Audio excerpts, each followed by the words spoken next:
Hello everyone, welcome to my kitchen. My name is Michael. Today I'm making pickled green tomatoes, and if you're coming to the end of the season where you've got a lot of green tomatoes left on the vine, definitely get those and we'll start making those pickled green tomatoes. These are available at your farmer's market, and sometimes you can find these year round, so if you don't have them right now, you can definitely look in off season and see if you can find some green tomatoes.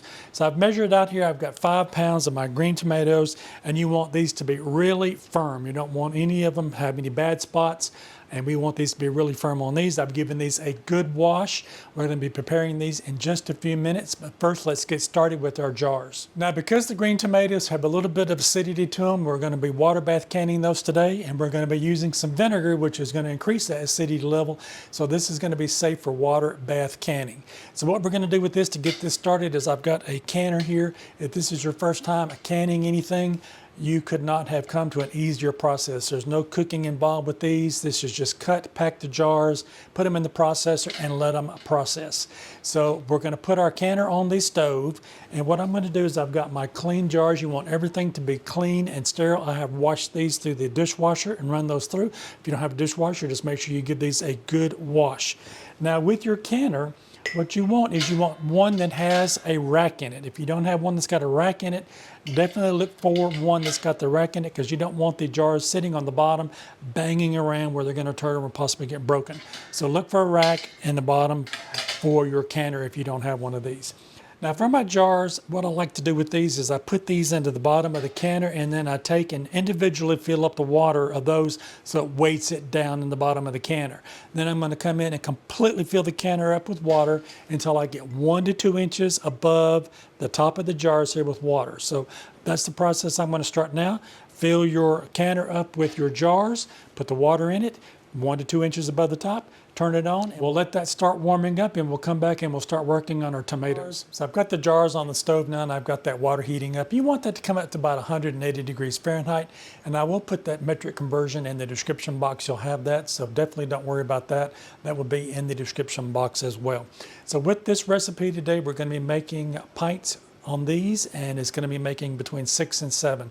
Now that's all going to depend too. Even though I've got 5 pounds of my green tomatoes here, these are really big tomatoes. You might have some smaller ones, and it just depends on how much you'll be able to pack into the jars. Now, if you've got smaller ones, you'll probably be able to get more in the jars than these bigger ones that I've got here. So definitely take that into consideration. I started out, I was going to use the regular mouth jars that I've got here. And if you're new to canning, there's 2 different sizes on those. There's a regular mouth and a wide mouth. And depending on what you're doing with what you're canning, you might not be able to get anything into this little regular mouth jar here. You might want to use the wide mouth jar. So I opted, once I saw how big the tomatoes were that I got here, once I was looking at the jars, to go with the wider mouth and get more in those. All right, now that you've got your jar picked out for our canning today, let's go ahead and look at our tomatoes and what we're going to be doing with those. Now with our tomatoes here, I've got 5 pounds of tomatoes, and again, I'll put that metric conversion in the description box. You want these to be as firm as you can possibly get them, and look how pretty these are. I don't have any red spots on these, but if you've got just a little bit of red coming through, that will work just as well. So look at these when you're picking out your tomatoes. You want green ones if you can get all the green on them, and you want some that are really firm. Now to prepare these are fairly large. I'm going to cut these into quarters. Now you can, if you've got smaller ones, you can just cut them in half and use them that way, and you can put them in your jars like that. So if you've got some that are this size, you might want to cut these into quarters. So what I'm going to do with this is it's going to take me a knife here on the top, and I want to cut out this little place here on the top. I don't want that into my pickled tomatoes. Once you get that cord out, you can take that and throw that away. Now that I've got that done, you want to look for any bad spots on there. If you see any bad spots on there, you would definitely want to cut those off. We don't want those into our pickled tomatoes. So at this point, I'm going to take them and I'm just going to cut it right down the middle. And we'll take a look at those and see we've got some really nice green tomatoes on the inside of that. And I'm going to take that and give that another cut so that we've got quarters. Now, if this still looks like it's too big, definitely you can cut it again and cut it into eighths. But we'll take a look at the jar. I'll just use this one for demonstration. This one is clean. I'm just going to put these in here like this.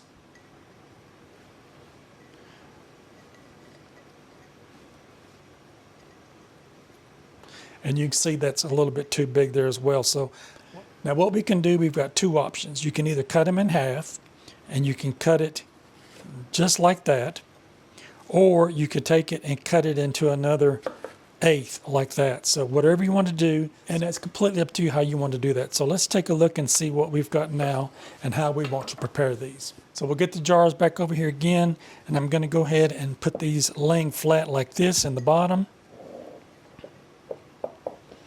That looks pretty good.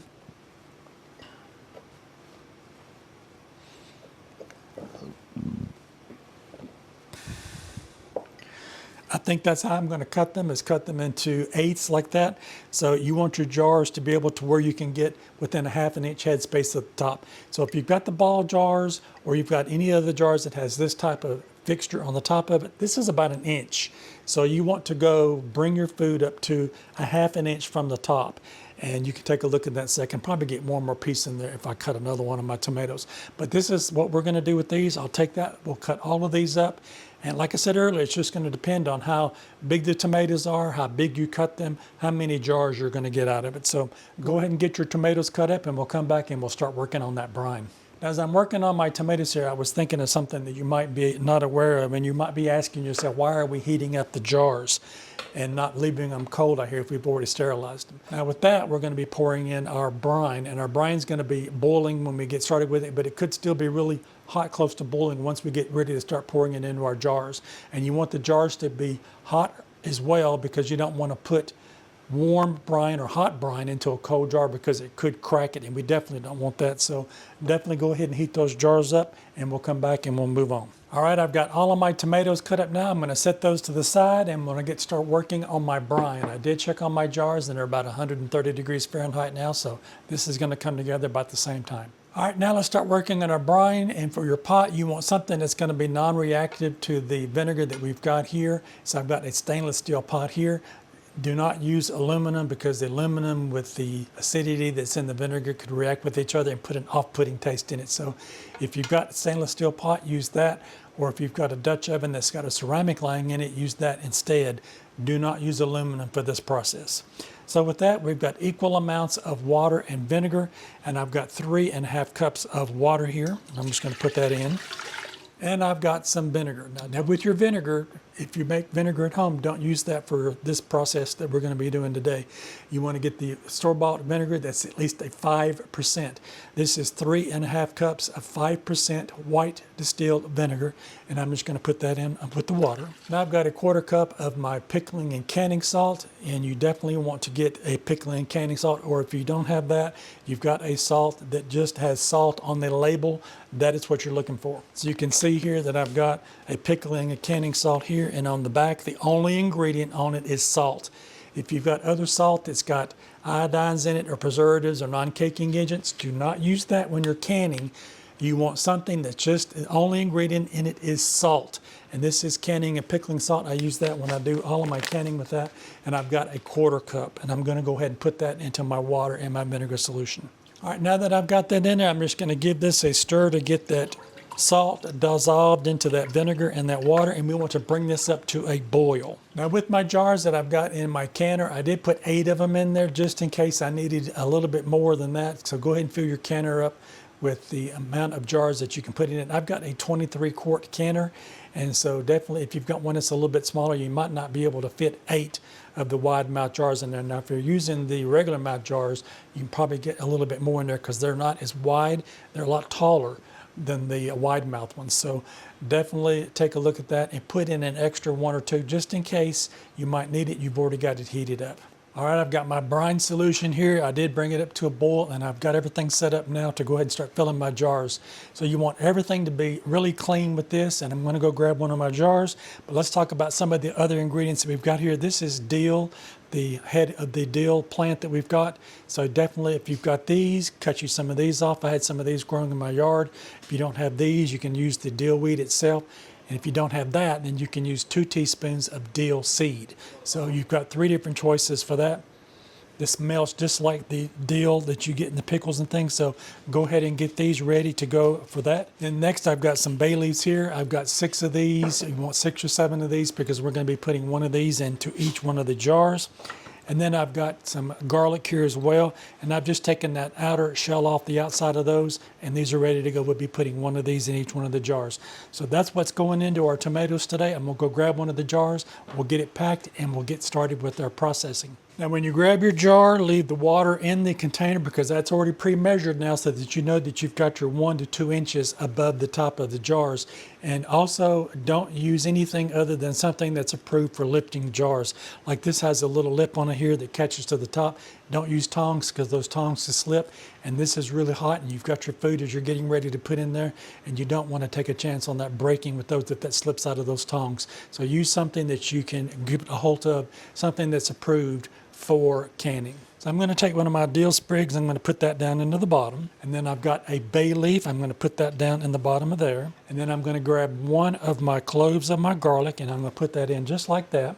And then I'm going to come over here and get my tomatoes, and you want to be careful when you're holding these jars here because these are still really hot, and we're going to pack these tomatoes in there. So lay them in there so that you get enough of that you can get packed in there. That's why we're putting those seasonings on the bottom so they'll won't be floating to the top when we get ready to process these.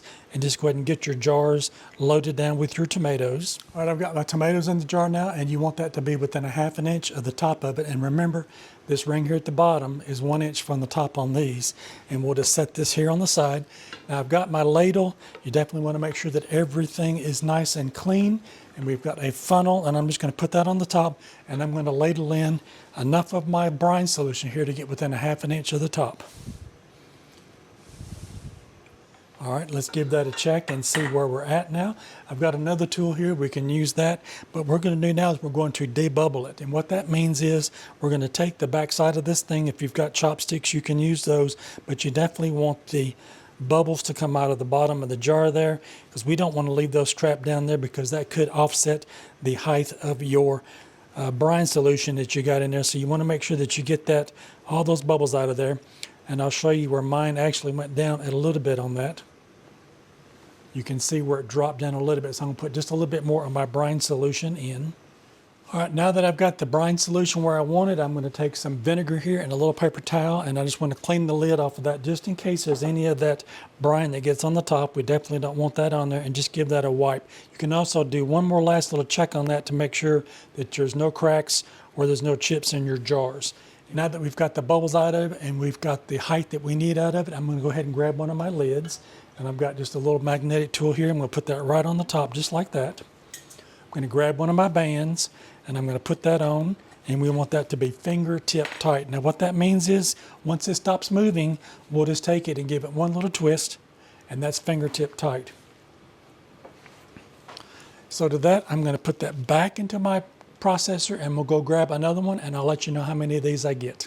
Now I was able to get 8 jars full, and I've got just a few left over here. I'm going to put those in another jar, and I don't think I'm going to have enough to fill another one up, but I'll make some more brine up for this one, and I'll just put these in the refrigerator, and we'll eat these here in another week or two. So I'm going to go ahead and put this into the canner, get that turned up, and we'll come back and we'll talk about the processing time. So this last jar that I've got here, I've got some dill seed, and I'm just going to go ahead and put 2 teaspoons in that to show you what that looks like. So I've got my dill seeds in here, and I just put in 2 small pieces of garlic, and I've got another piece of bay leaf there. And I'm going to go ahead and pack this last jar and just see how many I would get out of this one. All right, I was able to get another jar out of that, so I got 9 total out of that. I'll put some brine in there. When these get through processing, I'll take those out and I'll go ahead and process one by itself, or you can just stick it in the refrigerator and eat it in a couple of weeks. So I've got my processing canner now heating back up again, and we want that to come up to a rolling boil. We don't want it to be just boiling, we want a rolling boil. Once that hits that rolling boil, we'll put the lid on it. We'll set the timer for 15 minutes and let those pint jars process. Now that's going to be dependent on where you're at. The altitude where I'm at is below 1,000 feet, and that is based on that time and that altitude that I'm at. So I will put a link in the description box of the different times that you need to do to add for the higher elevations for your processing time. Again, 15 minutes is based on 1,000 feet or below, and that's where I'm located here. And we'll let that process for that time. Now once that timer goes off on that, we'll take the lid off, we'll turn the power source off to your canner, and we'll let those sit there and acclimate for about 5 minutes before we take them out of the canner. and that way that'll have enough time for those to process. Now, if you don't have enough brine and you want to make a small batch like I'm going to make here, what I'm going to do is I'm going to take a half a cup of my 5% vinegar, half a cup of water, and a tablespoon plus 2 teaspoons of my salt, and I'll heat that back up to boiling, and that'll make you about a cup, and that should fill up another jar. So if you need some more brine, that's the percentage that you'll need to make a smaller percentage there for your brine solution for another jar. I am back, and I've got my last jar out of the canner. I went on while I was off camera, and I processed the first 8 that I had, and I went in and fixed this last one so that it was ready to go also for the canner. So I did can it by itself, and this one I did put the dill seeds in it, so you can see that one has a little bit different look to it than the other ones do. So it just depends on what you want to do. If you've got the dill caps like I had, then use those. If you don't, you can use the dill weed, or you can use the dill seed, and you'll need 2 teaspoons of those. So now that we've got those out of the canner, we want to leave these alone. When you're picking these up, you want to make sure you pick them straight up out of the canner. You don't want to be tilting them, because that could maybe offset the lid on that, and we want that to be able to seal down really well. So we'll let these sit somewhere that they can't be disturbed. You want to put them out of the way of young kids or anybody that come by and touch them, because these are extremely hot. They just come out of that boiling water, and we don't want anybody to get burned with these. So let these sit on the counter between 12 to 24 hours. Let these cool down. We'll come back and we'll take a look at them once they're cooled, and I'll show you how you can store them on your can shelf, and we'll come back and we'll take a look at them. I am back, and let's check on our jars now. It's been about 12 hours since we last seen each other, and I wanted to show you my jars here. So I didn't tell you earlier when you took those out of the water, just don't make sure we don't tilt them. There's no use in pulling that water off the top of them, because there'll be enough heat coming out of that will evaporate right off of those, so you don't have to worry about that. So now we want to test them to make sure we've got good seals on our jars, and we want to take the rings off the top. Now that we've got that ring off, let's take a look at it and see if our lid is sealed. This one has sealed down. Now if you find one that's not sealed, that's not the end of the world at this point. If it's been less than the 24 hours, then you can put the ring back on that, put that one in the refrigerator, and you can eat this one later. But this one is sealed down, so this one is ready for the shelf. I'm going to go ahead and pull the rest of these rings off and see what we've got.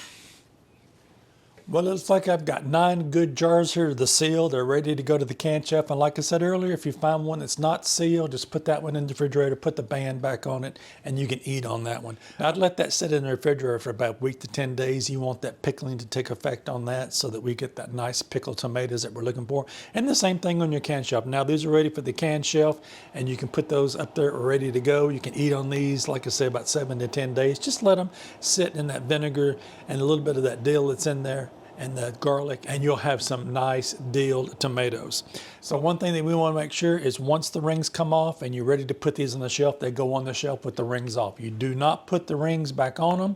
You leave them just like the way that they are here. That way, if for some reason this lid on this comes loose over the next several months, and you pick it up when you get ready to use it and it's off, you throw this one away. You don't use this one. After you've put it on the can shelf and it's been sitting there for a while, if for some reason you find one that the lid is off of it, you throw that away. You don't eat that one, because that's been contaminated. It could have mold, it could have bacteria in there that we really don't want to. Now, if you put the ring back on it and you put it on the shelf, there might be enough pressure on that that could push that down if it did break loose, and then you wouldn't know that the lid was off of it, and you could contaminate the food by having just a little bit of that air exposed in there. So put this on the can shelf with the rings off, that they've done their purpose. Now, the only time you would ever want to put those back on again is if you're putting them in the refrigerator after you've used them and you've not used all your food up in that. So definitely store these on the can shelf with the rings off.